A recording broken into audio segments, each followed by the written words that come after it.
Halo guys, bioteknologi.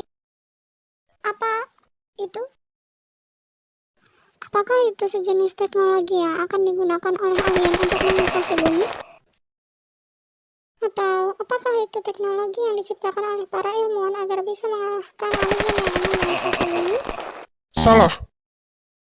Bioteknologi tidak serumit itu.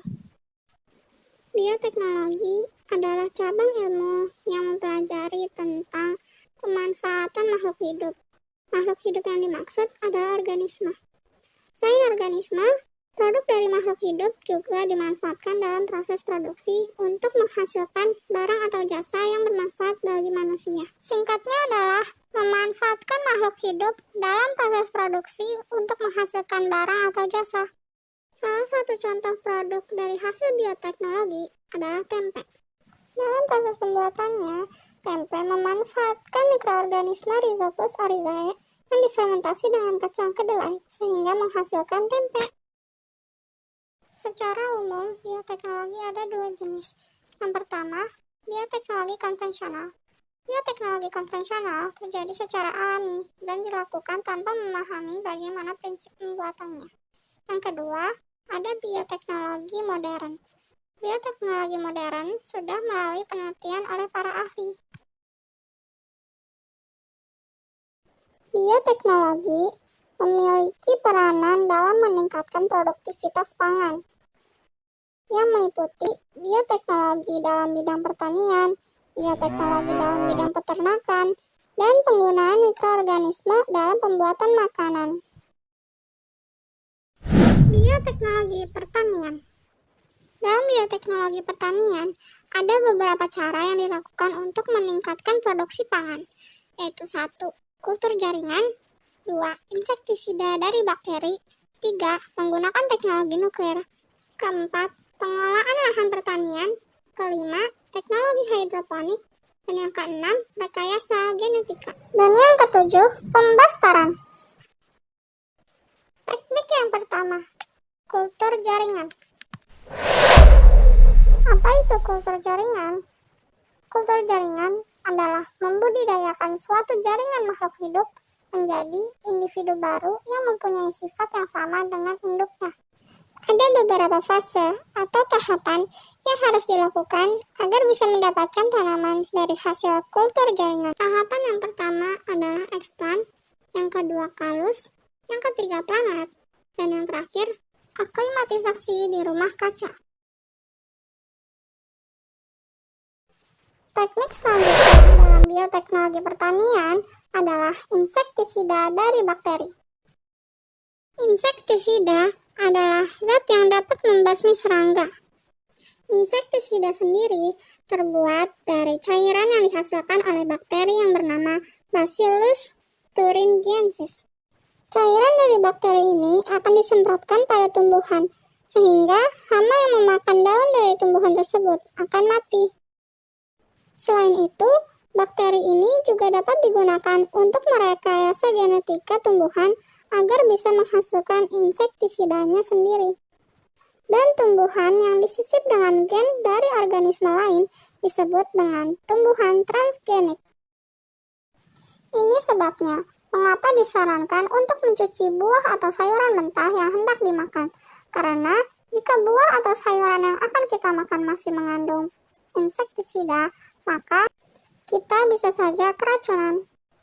Teknik yang selanjutnya adalah menggunakan teknologi nuklir.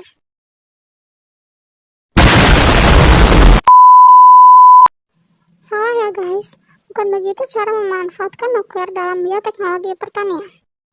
Beberapa cara pemanfaatan teknologi nuklir dalam bioteknologi pertanian adalah memutasi tanaman dengan cara meradiasi sel atau jaringan untuk mendapatkan varietas yang unggul.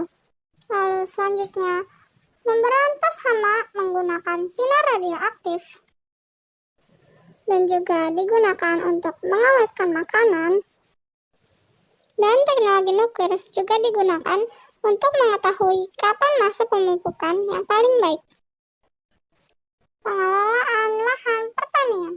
Pengelolaan lahan pertanian dapat dilakukan dengan dua cara, yaitu ada ekstensifikasi atau usaha memperluas lahan, dan juga ada intensifikasi, yaitu meningkatkan kualitas dan kuantitas hasil pertanian pada lahan terbatas. Selanjutnya adalah bioteknologi pertanian menggunakan hidroponik. Kata hidroponik berasal dari kata Yunani, yaitu hydro yang berarti air dan ponos yang berarti mengerjakan. Arti dari kata hidroponik sendiri adalah metode bercocok tanam tanpa menggunakan tanah. Media tanam hidroponik dapat berupa kerikil, pasir, sabut kelapa, zat silikat, pecahan batu karang atau batu bata, potongan kayu, ataupun busa. Dan masih banyak media-media lain yang bisa digunakan untuk hidroponik.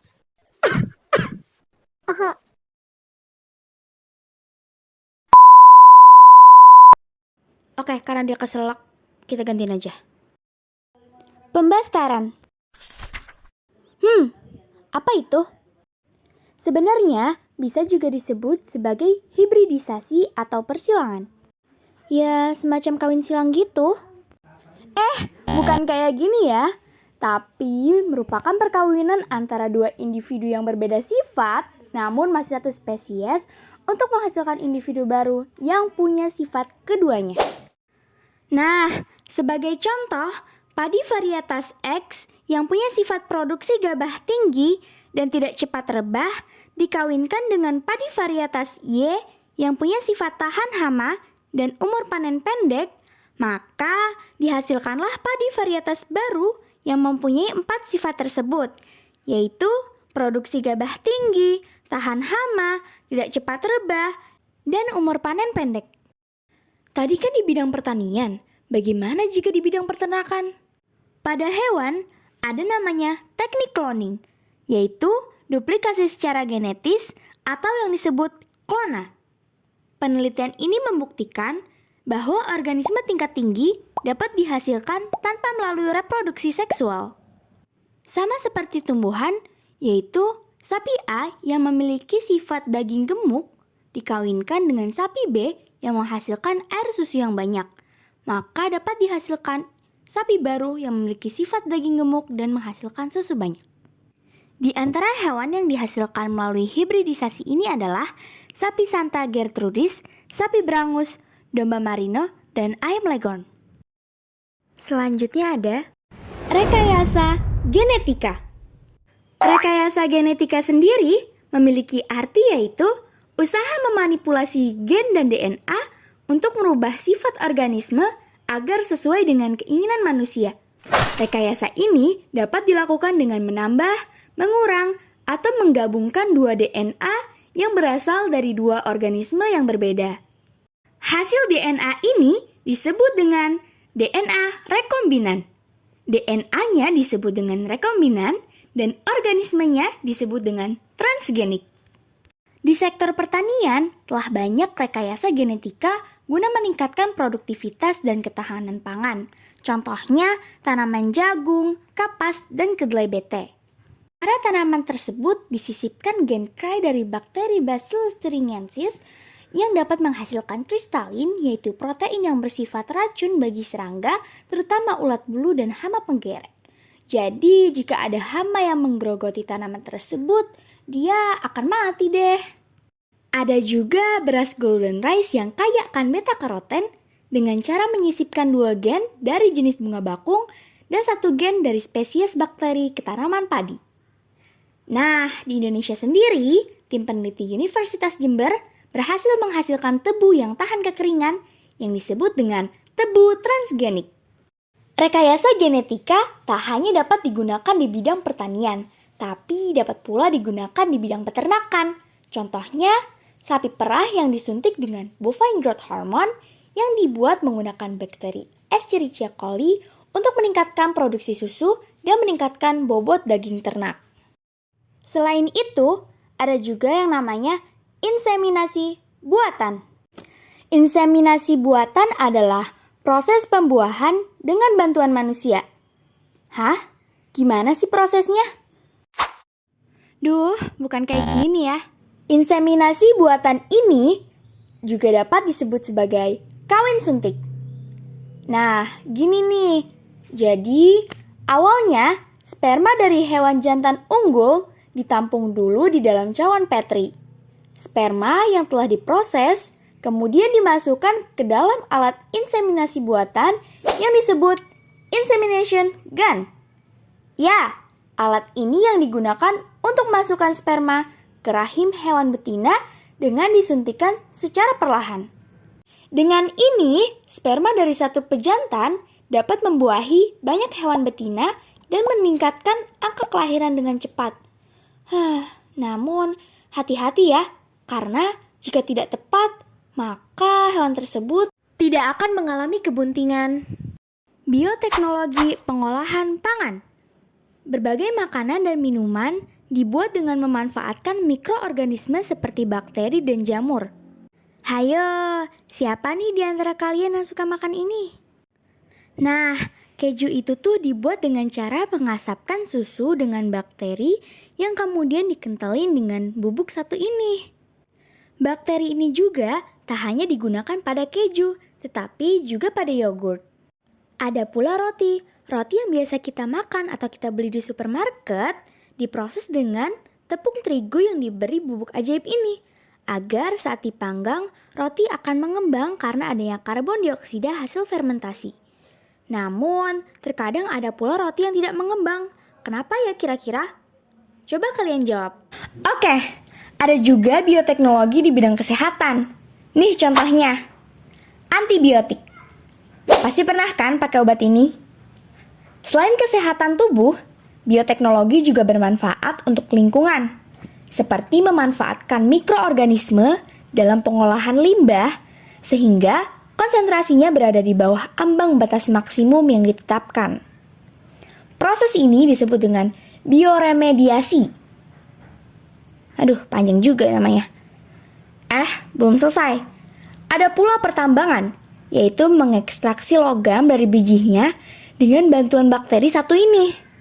Dan proses ini disebut sebagai biohidrometalurgi. Bioteknologi juga memiliki beberapa dampak positif dan dampak negatif. Inilah beberapa dampak-dampak bioteknologi. Nah, kita perlu mempelajari bioteknologi agar mendapatkan untungnya dan terhindar dari kerugiannya. Kesimpulannya, bioteknologi terbagi menjadi dua, yaitu bioteknologi konvensional dan modern. Kemudian, penerapannya ada di kehidupan sehari-hari kita, baik dalam bidang industri, pertanian, peternakan, dan reproduksi. Namun, seiring berkembangnya zaman dan kebutuhan manusia, bukan yang mungkin guys, suatu saat nanti, kamu yang jadi penemu bioteknologi lainnya. Yuk, belajar yang rajin. Terima kasih dan sampai bye-bye.